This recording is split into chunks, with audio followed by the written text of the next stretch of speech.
There's this saying that, or this belief that kids are resilient. And actually, our human spirit is resilient. It's amazing what us as humans can accomplish.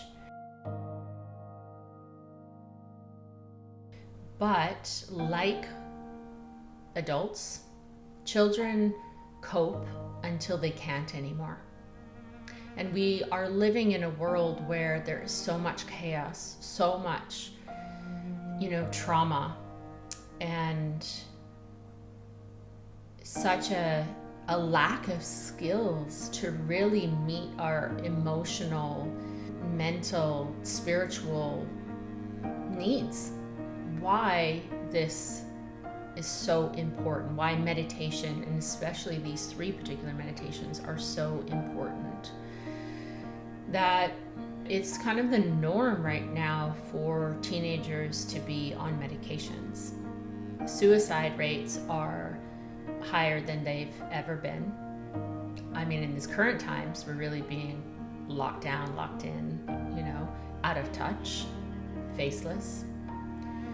Teenagers just don't have the tools to cope. They don't have the support to help them find that inner resourcefulness, to integrate some of what's going on for them. And, I often share about my teenagers and the experience of them working through some of their own challenges. I mean, probably most of you listening experienced some conflict, some inner conflict, some self-doubt, some places within your teenage years that were really challenging. When I work with people and I go back into their past and we start really unraveling some of their trauma, it's usually at a really young age or it's in the teen years that things happen that they're still carrying forward. And so, this work is so important, first and foremost for the parents,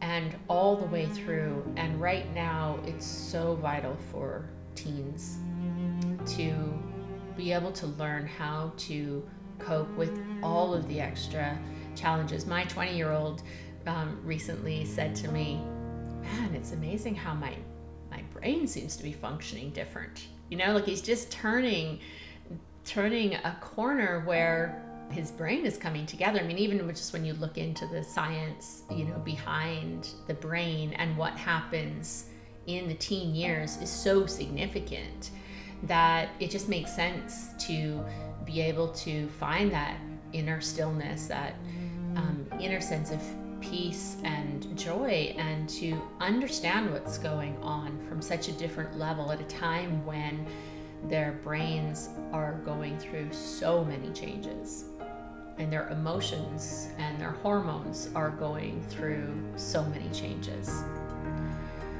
And, could you imagine your child really at any stage, but moving through life feeling safe within their own body, that they can hold themselves, that they can trust themselves, that they can love themselves, and therefore be able to trust life, to be able to trust love, to be able to trust their choices. It's such a significant skill to be learned at any age, but especially for children. I recently read a quote, and I might not get it exactly right, but the Dalai Lama said that if we taught every 8-year-old how to meditate, we would end world chaos and achieve world peace within 1 generation. And when you look at the world that we're living in right now, there's just such a need.